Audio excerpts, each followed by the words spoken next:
Hi, y'all, and welcome to the Dirty Ambiance Podcast. We are boom operators talking to persons of interest within our and other departments. We're looking to have discussions about sound solutions, humorous ideas, small sets, the European film industry, as well as the world industry at large, to communicate, learn, and spread a little aloha along the way.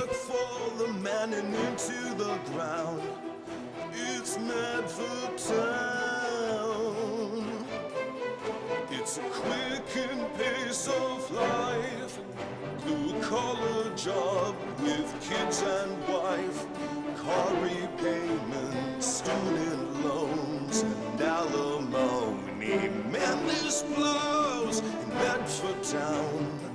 The cost of dreaming starved to death for town.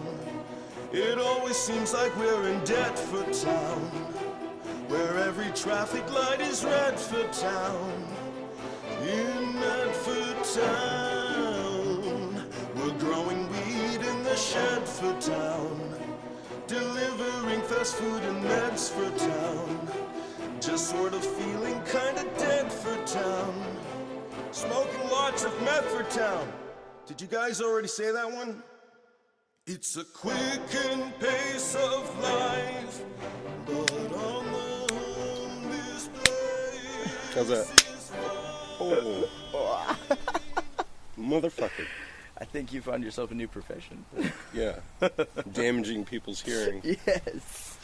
A career out of it. Well, I don't need that anymore since I started writing. Don't need my fucking ears.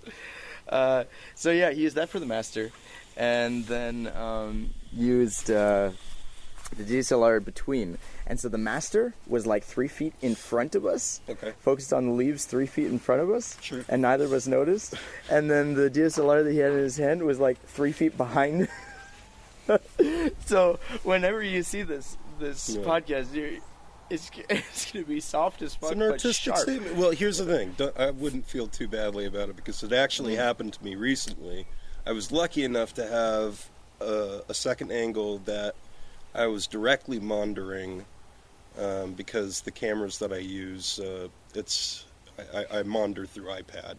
Monitor? What is monitor? Monitor. Meander? Monitor. Yeah. Sorry, I tend to slur my words. Well, you dropped out a couple vowels on that one. Monitor. Switch some consonants. I monitor these cameras on iPad.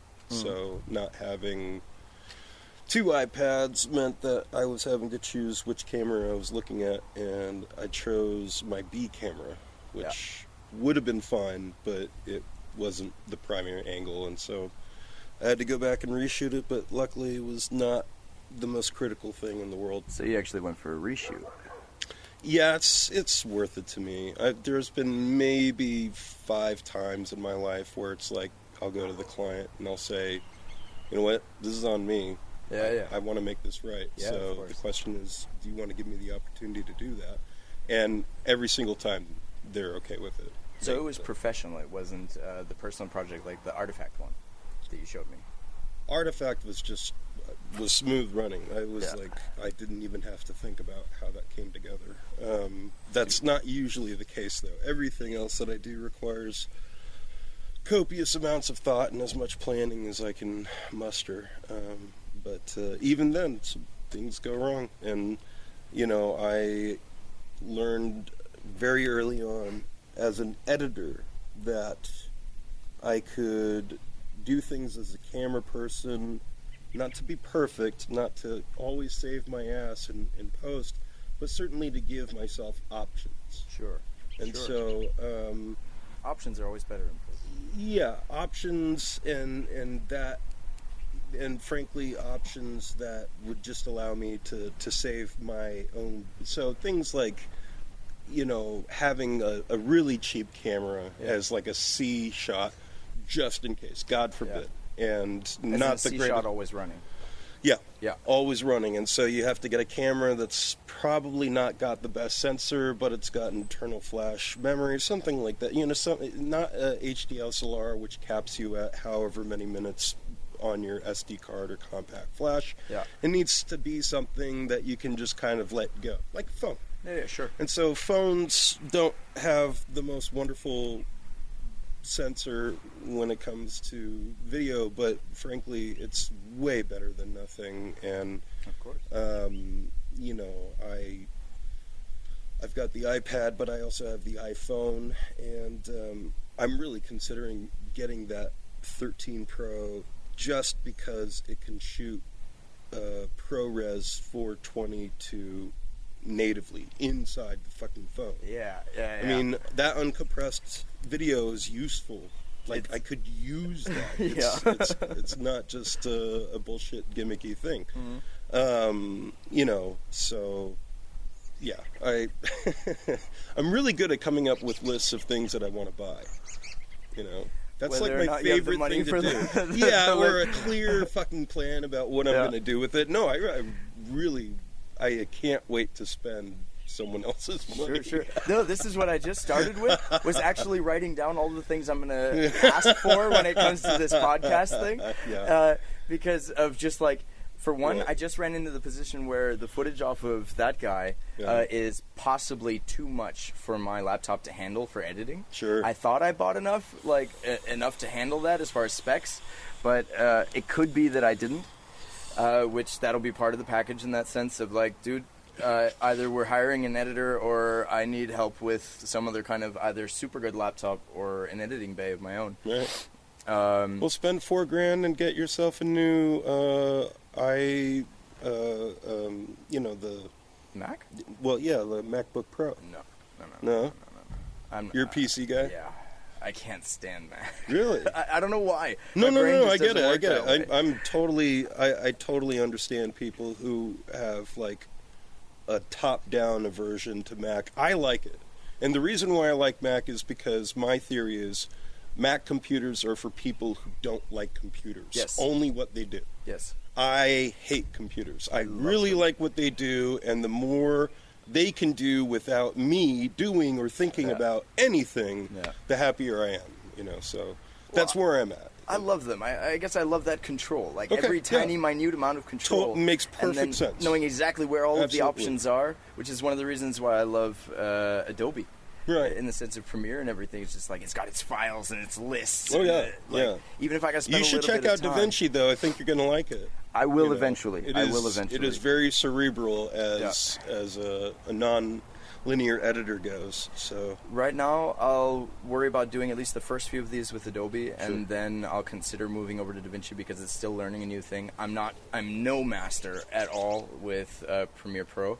But for sure, I've gotten a little bit of knowledge of it, and I at least love messing around with the color correction in there. But DaVinci is also a very good reason to switch over for that, because then you become DaVinci, you know. Well, I mean, that is like the software suite for color correction. LUTs. Exactly. You know, you're talking about DaVinci, right? Yeah. That is like that's what I've heard. That's the thing. But I'm actually happy with Final Cut Pro. It's good for what I do, which is not. I used to do a lot of stuff in After Effects, like a lot. Some really crazy shit. I would do things like I have a Hackintosh PC built that is running the Mac OS, the Mac operating software. So, what's the purpose? The purpose was to get high performance using that operating system as cheaply as possible, which I did. But there were issues with, compatibility between these things, and you'd have to, you couldn't update certain things, otherwise it would screw up everything. It's like a very fragile little thing keeping this Hackintosh alive. Yes. And so it really is like good for one thing, and I can't even, because I've overclocked things on it, and just, it's been pushed to its limits in order to do some really crazy shit. It's got no resale value. Well, it's just overclocking of the CPU and stuff like that. You're just asking this machine to do things that were outside of specification. Yes. with some interesting results. But with After Effects, because they have different render engines and things like that, I would experiment with the ways in which I could fuck things up. Yeah. So export at really low qualities and see things kind of glitch out, or so like I mean, so it was I was using the ways in which Adobe isn't perfect to do some interesting creative things. This goes back to what we were talking about with everyone's specific definition on what comes down to perfection. Right. The perfect imperfect. Yeah, and I actually I try to avoid any variety of perfect or imperfect perfect, or essentially because there's too much pressure at that point and not enough pleasure. I can't enjoy the creative process if I am agonizing about what it's going to say about me as an artist, or whether or not it's the end result is going to live up to this, that, or the other thing. It's like, well, that's where you drop out your expectations and just go for that's where I manage my expectations by asking myself, what do I want out of this process? Yeah. Not just the end result, but what do I want out of the process? Yeah, and if the process is for, let's go on an adventure. And let's use this Hackintosh. So that was and Artifact. See what we can glitch out. Artifact was an adventure. It was literally me just saying, you know what? You haven't tried this before, and nothing is stopping you. You mean in the sense of it being a selfie? Yeah. Dude. By the way, anyone who needs to know what selfie means at this point, it is 100% entirely done by one person film. Sure, and I think you're the first person who really introduced me to that, especially by putting it on the title credits. Well, selfie Kyle is like Porter you selfie. Do this, right? That's course. A selfie, and so I called the film a selfie because essentially I'm doing that, but all with app-controlled camera equipment. Yeah. Stuff that I could actually automate or do face tracking and have it pan with me. Yeah. And I've even got more things that will do that sort of stuff. But yeah, so selfie in the sense that it's a camera pointed at the person hitting the record button. Yeah. But I don't think that this is the first example of selfie cinema. At least I hope it's not, because I hope it's not. If it is, then there's not very much fanfare for this idea, and I feel rather lonely. Is it the first you've ever come across? Like this? Yes. I've seen people make movies quality. In my where... opinion, it was cinematic quality in that sense. That's kind of you to say. There was nothing that I saw about it visually that made me go, wait, this is that him could have been at done home better with or a whatnot. webcam or something like that. I think the only thing... Holding his phone like that, it was not a found footage film. I wanted it to look like someone was lensing the thing while I was acting. The only thing that I believe I told you about had nothing to do with camera or anything like that. I just had this one tiny little comment of, next time you do your props, like, dirty up the paper a bit more. True that. For the thing covering an artifact in the middle of an abandoned home in the middle of the desert and whatnot, it looked like perfectly wrapped, gift wrapped paper. But there's always something. That was it. But that for Terry me was Gilliam was calls beautiful, it the hamster factor. So what?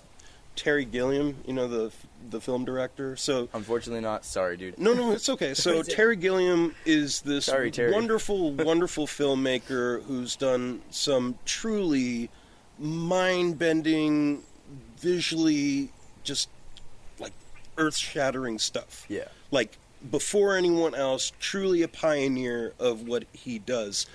He did a film called 12 Monkeys, which was this incredibly terrifying but also funny and I'll say ornate film. Ornate in the sense that it's got a lot of pieces, a lot of things to look at, a lot of detail, right? Yeah. And he was so detail oriented that there's a shot of Bruce Willis, who's a time traveler in the film. He comes back from a mission where he has to inject himself with something to sterilize him against possible contaminants or something. Yeah. It's this big wide shot in this underground facility, and down in the corner is just the shadow play of a hamster on a wheel. Right? And they kept doing this shot again and again and again because the hamster was not moving its fucking wheel. So they had right? an actual hamster. And it's he supposed was to be doing his wheel. And when Terry they're Gilliam shooting. was insistent that they did not have the take until they had the hamster doing it. So nowadays, I don't know if Terry Gilliam would have just done a CG, because he does CG things, but, it's that kind of adherence to perfection or just so-ness. Yeah. It must be just so. Yeah. Bespoke. Like, I think that's really cool, and I love those movies, but it sucks the joy out of the whole thing for me. Being a part of the crew, or in general, like if I were in charge, director? if I were in charge, and the expectation of me was to be like, wait, expectation of you, or that being what you want out of it? If you were given the theoretical position of having the director position, no, I'm saying this is all bad. None of this is good. I don't want to be a perfectionist in this way. This is a bad thing, whether or not people expect it from me, or I'm in a position where I could behave that way. It's not. It sucks all the joy out of it. Well, this is the exact conversation we were having in the car, but about the lens. On the theoretical thing of like, would you stylize an entire film around a lens that you have at the moment? Do you love that lens so much? That's an interesting creative challenge. That's not something that comes from like, I like this lens so much that I'm, that it's going to be the thing that I keep with me wherever I go. But in the sense of you having to work around how that lens works. So say that lens sucks with lens flares and stuff like that. Right. But you have this one shot you need to fucking get, and you just can't get...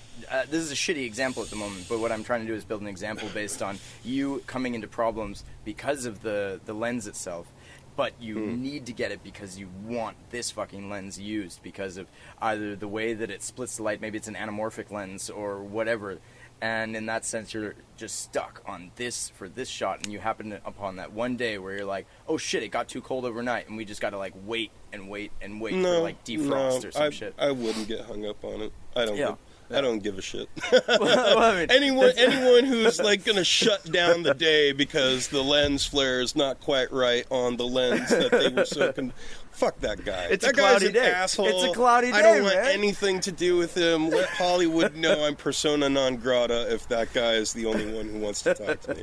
Fine. It's all good. They can enjoy that experience without my spoiling things. I'll have to remember that for the future, man. Yeah, no, I really could not give a shit. I always defer to the cinematographer. Yeah. They are the specialist. They know what they're doing. I like working with professionals, not people who want to find out my philosophical take on, 1970s Japanese glass versus the German glass that they are knockoffs of. Yeah. Sure. I don't care. Sure. It's like if someone's like, okay, so do you want to record this film using Tascam audio recording or Zoom or whatever, or sound devices? Sound devices are great. Listen to those preamps. You know what? I'm going to trust the audio guy, the recordist that I hired or that I have my producer hire very carefully, screen for the best individual, pay them very well, make sure that we're not, and if it's a gear rental thing, then we've got a good relationship with the gear rental house. But, this is also part of why I own all my stuff, is not because it's the best stuff, but just because, like, if I have a really great idea, I don't want to beg someone in order to do it. Well, that's the usual thing behind sound recorders in general, at least in Germany, from what I understand. I believe also in Britain. I'm not sure about the States because I've got almost no knowledge of the States as far as working within it. Well, that's my opinion about Germany in the sense of it's non-unionized, and so everything is really like just running around shooting off your ego pistols, or any kind of negotiation is just like it's free for all. So you're in the fucking Shark Tank. Did you ever hear Sharknado? Sharknado. Have you ever heard of Sharknado? Oh, yes, of course. Okay, yes, so there was a union issue with Sharknado 2, I think, right? And the union guys walked off the picture. Imagine hearing that. And so they got a PA to hold the boom, and I think they but this is before they had a mount for these things, but I think they just Velcroed a Zoom H4n to the boom, and just had the guy hold it there like that, unpaid probably, just PA intern, was probably getting coffee for the sound guy before the sound guy walked. But, you know what? pay scale wages unless, you know, everyone is in it with certainty that the sweat equity is meaningful. Well, that's the thing that I was getting at, was that how you like owning your own equipment. Every sound recordist I know works entirely only with their own equipment. Unless it's a project that's larger they can handle, right, then they will most likely buy for it and then either try and resell after, or like, this is my step up into larger projects because now I've got a budget that has been handled, and all of that will allow me to make that step up. Yeah, and buy, or at the very least, you know, I mean... They should at least know how their equipment works. If it's their own, they know exactly what they're working with. I've run into a couple situations, though, where like someone gets a new thing right before the shoot, and they're like, okay, we're going to use this and only this, because they expect it to work some way, and then it doesn't at all. Like getting a windscreen that is supposed to work and then just does not. And you come to a windy day, and it's like, holy fuck, we are fucked right now. And then it comes down to like things like trying to hold a floppy in front of the boom pole at the same time, and I'm the only person that's trying to hold the floppy and the boom pole at the same time, or rig it for like, is this a close-up or is it not? Can I actually like rig the floppy in some way where I don't have to hold it and I can get the shit in there? But I actually, on that project, I used a windscreen indoors the entire time. Pretty much every single time I was doing something, it was with a small little like Rycoat windscreen on it, because the foam piece that is just the natural one you would use to cover for doing indoor stuff also was malfunctioning, in the sense of he just kept hearing wind every time I moved it, unless I just glide in. It's like when someone's got dialogue between two people across the table and I'm like, and you hear wind on that, that's the biggest fucking no-go.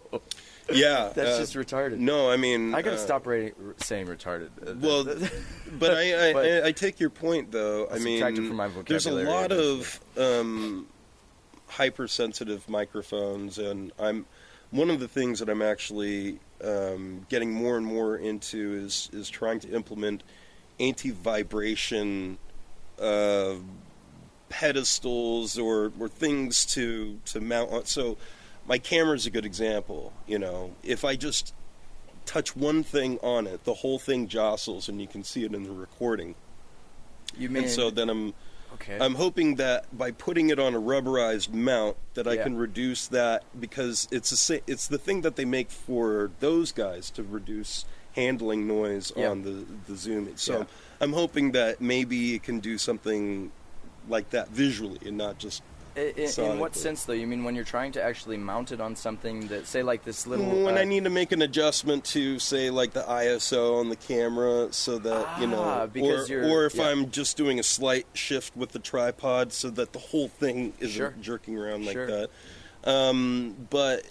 Well, that's... Yeah, I mean, shock mounts are my life. I've spent a lot of money on just holding things suspended by rubber bands or by... formed rubber, you know. Sure. I mean, that's where we came across when I did these like the longboard stuff, these longboard shorts. That was something where I forgot who found it. I think maybe my younger brother found this idea. It's called a fig rig, in the sense of the camera is the ballast. Yeah. So you have a PVC, we made it out of PVC pipe. Yeah, I saw the rig. I think there's a reflection in one of the shots. Sunglasses. Where he's like, I saw it, and I was was like, that's pretty smart. It's amazing, man. It looks exactly like a microphone shock mount to a certain extent, you know. In a way, yes. I mean, if you had that microphone suspended between two of those on either side, like, so one supporting front and back, and then that's basically exactly how almost all boom mounts are constructed to some degree. So either they have crossover pieces that on front and back where there's two coming over and it connects to it and it's suspended that way. But the thing with that is you can get into the situation where if you have to make a dynamic move, there's a chance they click. There's a very good chance they click if it's like a really harsh dynamic move. And so in that sense, there's other ones that work better where you have actually like these really tough rubber bands or gummies. And in that sense, you'll have four suspending it in the middle of a circle.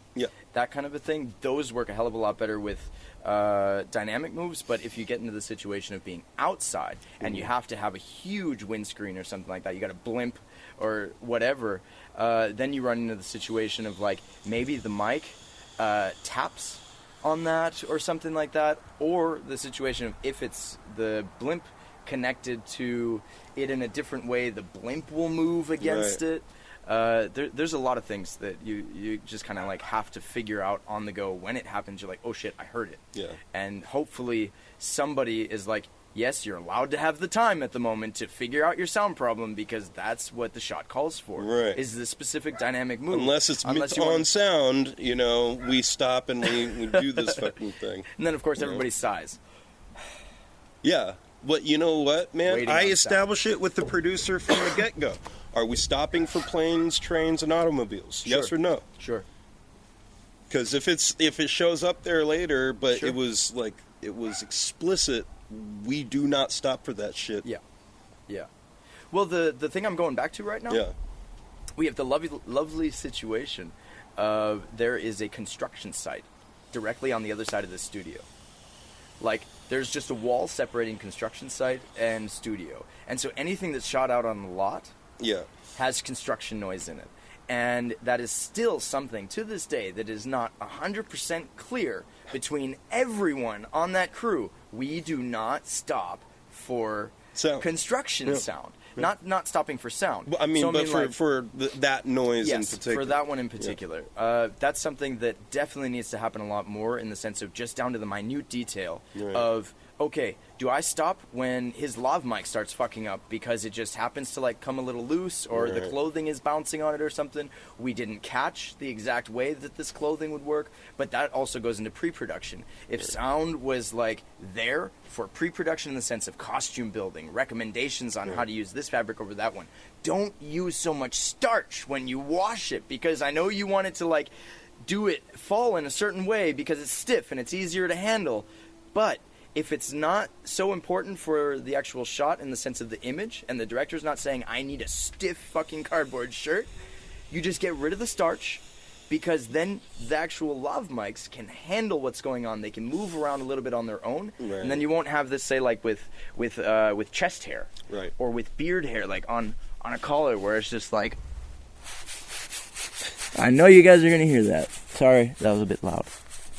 Shit like that is stuff that you should figure out in pre-production, as opposed to Yes. immediately day of, and you're like, Right. oh fuck, the entire costume is just something we have to like tape together. It's a combination of previous experience, what are your resources available to you, Sure. and then, frankly, every project I do now, there's some combination of camera tests and mic tests.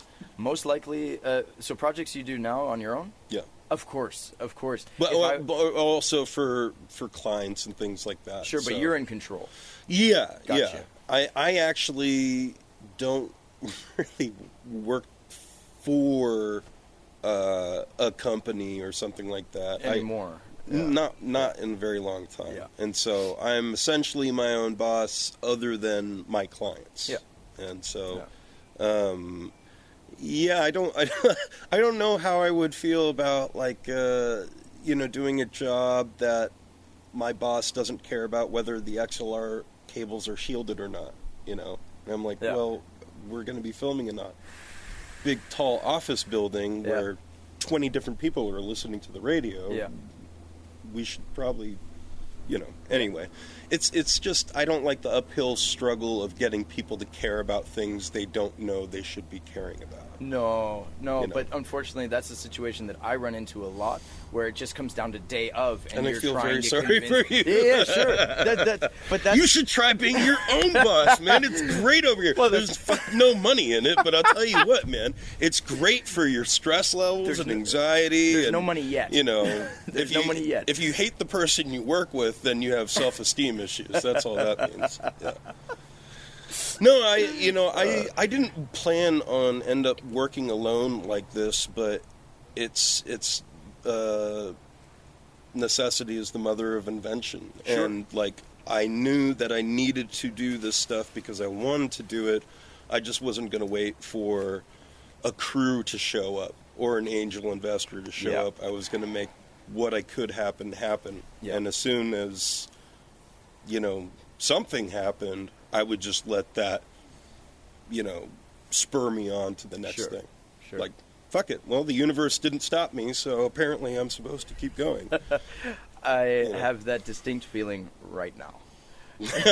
Okay, good. 100%. And That's good. That's exactly That's a good place what to be. I felt by meeting you. In that sense, it was like when we had that handshake of sitting on that bench going, hello, responsible person. Right. It's great Responsible to meet people. you. to come across another responsible person that is not only responsible but has drive. Right. Drive for, I want to get it done. I want to do everything that it takes to get it done. That is unfortunately a very hard thing to find at the moment. I mean, that could easily mean I'm just traveling Well, it's through because the wrong I'm not circle. starving. If I were starving, this might be a different conversation. You may not have full access to who the wonderful person that I am, because every time we sit down to talk about stuff that I would normally enjoy talking about, I'm actually thinking about how the fuck am I going to pay rent? Did this food that I fed my cat that just got recalled, is the cat going to get sick? Can I afford to take the cat to the vet? I have plenty of time because my responsibilities are minimized. I have plenty of time to pursue these things, and I think that there's a lot of quiet, repressed, creative people out there. Very much. That, that might be gregarious and outgoing like this if they just didn't have the sword hanging over their head of, pay your mortgage, alimony, whatever. Of course. The only reason I'm in this situation is because thankfully I found my way into the opportunity of asking for a job within the industry. Right. If I had not run across that opportunity, or if I had run across the opportunity and not asked the question, right, I would definitely not be sitting here right now. And in that sense, yes, I had plenty of that when I was doing a set runner and getting just paid minimum wage for working my ass off and no one taking me seriously of like, professional set runner? Right. What does that even mean? Well, if you're doing any job right, it's not easy. It's not easy, but it can be so fun to get into the details, to get dirty, figuratively and literally. For me, that's one of the reasons why I enjoyed set running so much. I would still love it if I got paid as much as I do right now. I'm just thankfully I moved into another thing which I'm somehow good at, and then I get paid 3 times as much. Yeah. And that's just incredible. But that's one of the things that I will move on to at one point is a huge advocacy. See, that's what I should have moved to a different country to get paid scale rate, because it didn't happen here. What do you mean? Within the industry or outside? Yeah, within the industry. I never got paid scale. But because you were working on lower budget stuff, or... Yeah. Okay, but that's just because you didn't find the right door to open or didn't walk through it. Yeah, I mean, I think like most of the movies I worked on were between $250,000 and like $5 million. That was not very much money. Well, that's enough to get paid scale wages. Not for us. Well, then that's just the U.S. industry fucking people over. This is why I said I should have tried going to a different... thank you for helping us go full circle. Yes, I should have tried going overseas to find out if I could get paid scale wages. Was it ununionized in that sense? Yeah. So you had no one backing you? No, because, I mean, in order to get unionized, I mean, in this country, and it should be this way because jokers need not apply, and unions are very serious things, but, you have to put in a lot of that work. You have to... You mean before you get in? Yeah, before you get in. Sure. I mean, you have to eat a lot of shit, basically, and in one particular area, and I just, I don't love any one aspect of filmmaking enough to, like, go and become, a member of the the screen directors, whatever. Daniel, just so you know, that shut off. So whoever's talking would be great to get the coverage for it. Yeah, I think the cold dropped the battery on it. But the wonderful thing about the Wild West in the sense of Germany, there's no unions, but there's a lot of organization, or there has become more organization. So, like, one thing that I ran into with set running was coming across with WhatsApp and stuff like that, where every other Abteilung every other department, Abteilung is department in German, every other department had their own WhatsApp group for at least each city, if not Germany. Right. And in that sense, they had contact with everybody. Right. So that's where all the jobs went first. Sure. Before anything else, there was one main platform that's Crew United, which is kind of like the IMDb of Germany and now Europe. They're getting bigger, Right. which is an amazing thing to have within Europe. But that was the last place any jobs got posted, and I'm wondering, like, why am I not finding anything? Like, is it really that there's that many people? And it was just that I wasn't within the know-how of the networking, Right. and then also the connections. So is that how you got into WhatsApp, or? No. WhatsApp was just like, I walked on the set and it was like, someone was like, do you have WhatsApp? I'm like, what's that? And then they were like, no, you need to get WhatsApp because we're going to be communicating on this. So this comes down to even just creating groups within every single project you do. Sure. The management will have a group, the lighting guys will have a group, everybody will have a group, and then say if you're staying in the same hotel, you might have the same group for that hotel, that kind of a thing. Right. And so you could be running like 10 different groups at the same I think time. my but just only tailored for issue with projects. WhatsApp is people can delete messages. You can delete it after you've posted it, but that's only if the other person has not seen it first. I see. If they've seen it first, it'll stay in their chat. Okay, good. If it's only if you catch it before they see it. Okay, that's good to know.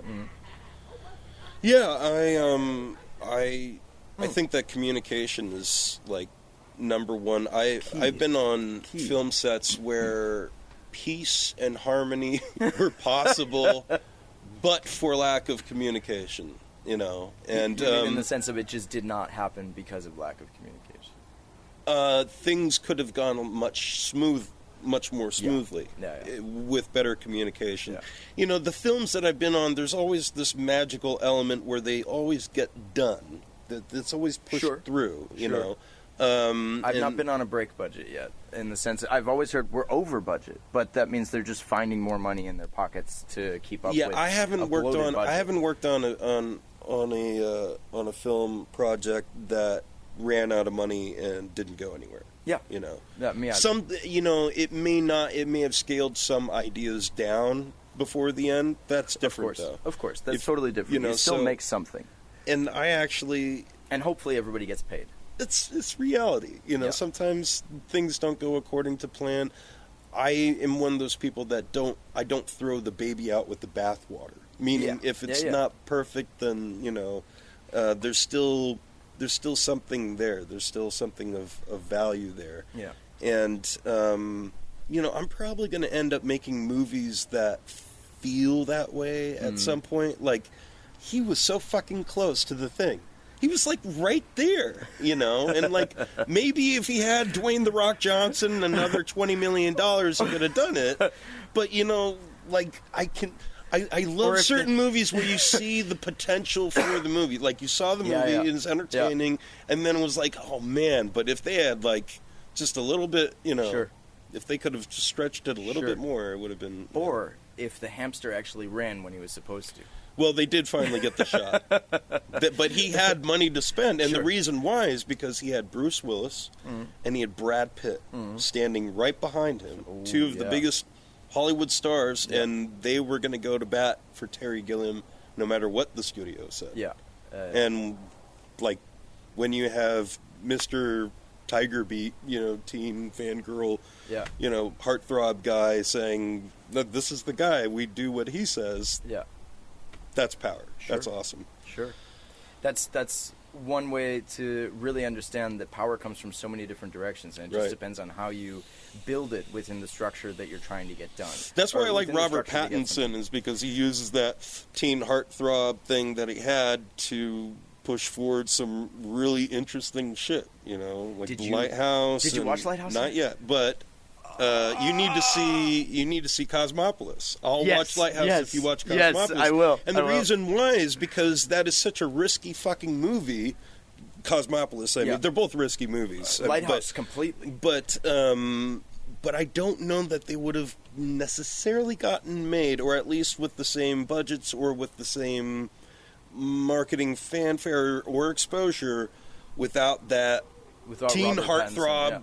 Robert Pattinson, Team Eric, or what is he? Eric, or what's the? You're talking about the from character? Twilight days? Yeah, what's his? Anyway, you know what I'm saying. Vince? No. Team Vince. Yeah, Vince the Vampire. That's what I would have named him. Vince the Vampire. Who doesn't like alliteration? Right? They're teen book nerds. They like alliteration. So yeah. Well, We're coming down to 5 minutes till the end. And I'll definitely be asking you and harassing you to do another one because of how short this was. Sure, yeah. And if we just get in short ones over the course of this career of this podcast, however long it goes, yeah, man. I will be supremely happy. But people need me in little bite-sized chunks. That's what it comes down. Well, that's kind of the feeling I think you get when it comes to me. I'm like a Brazilian steakhouse, you know. You just I come around every once in a while, you shave off a little bit, and you're like, that was just the right amount of, and then move on. Are we talking about like dry aged beef here? Oh man, I went to the most amazing Brazilian steakhouse when I went to LA. When we went on a trip, we went. That's where you were going for dinner. And the for other like night? $65 a person, it was all you could eat, and it was the most delicious, dry aged beef, and just this. It was unbelievable. It was fantastic.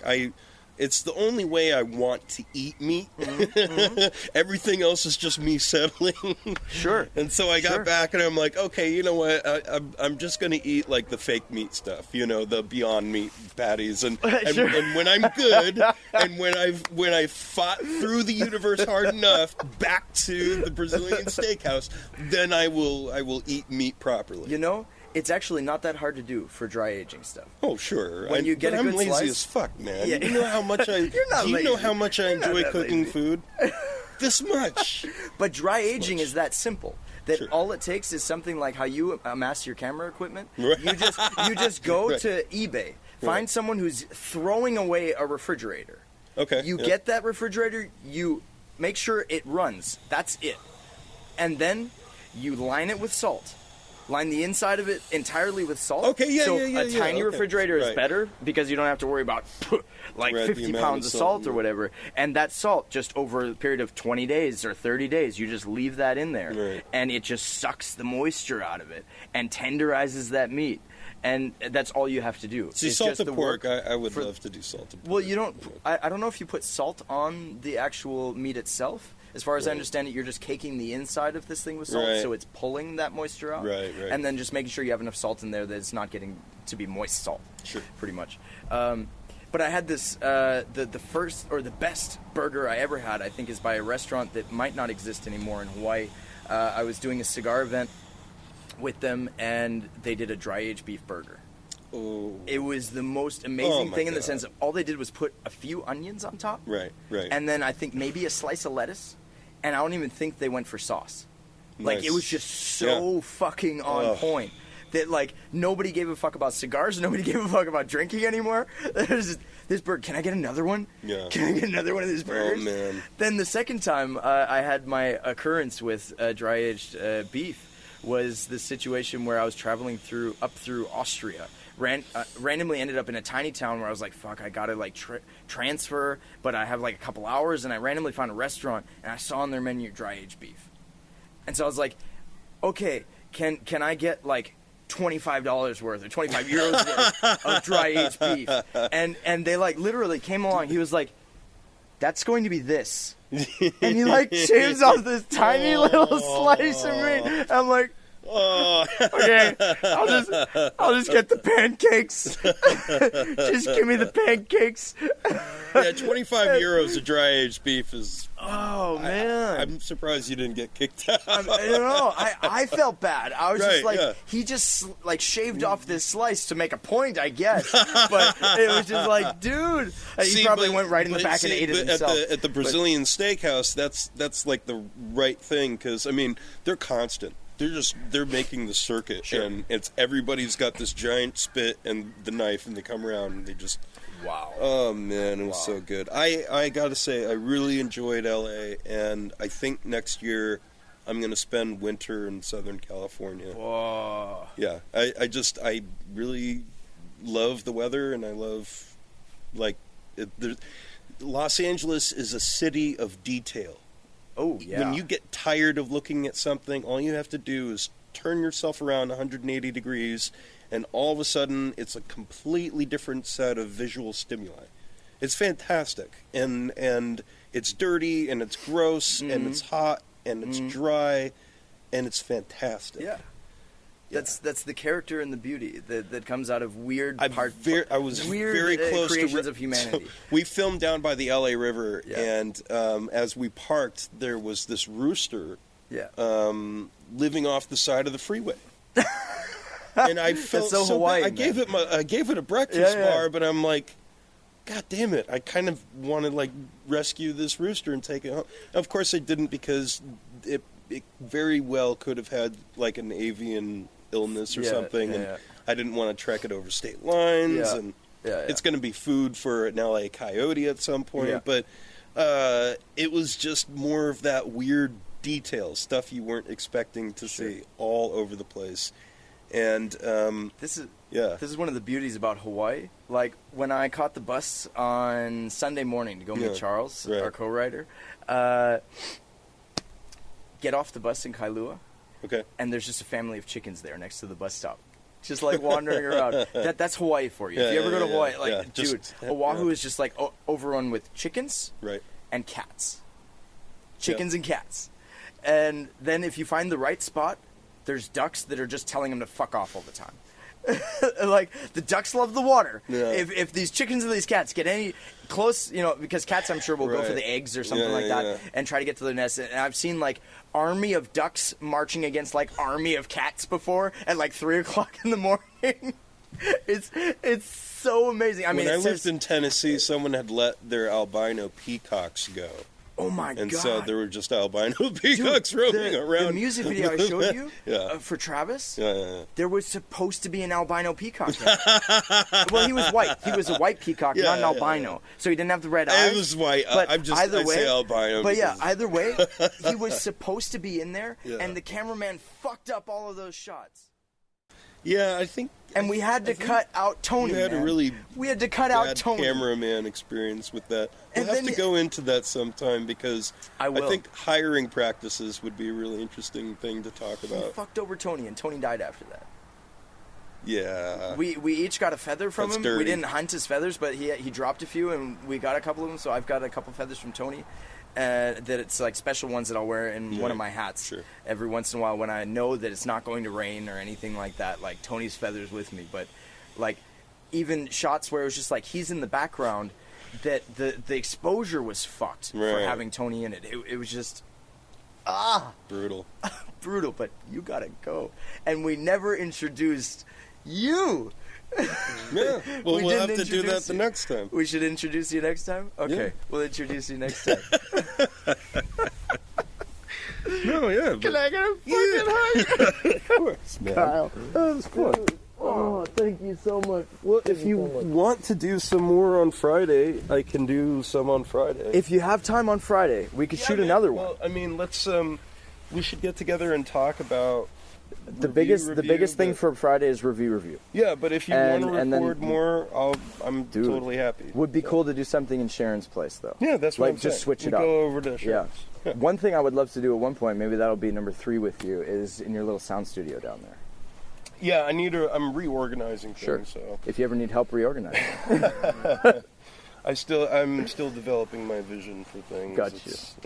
Got you. I'm still playing with the idea of living in a van down by the river. Well, living in a van down by the river. It's a dream of mine, man. It's a dream.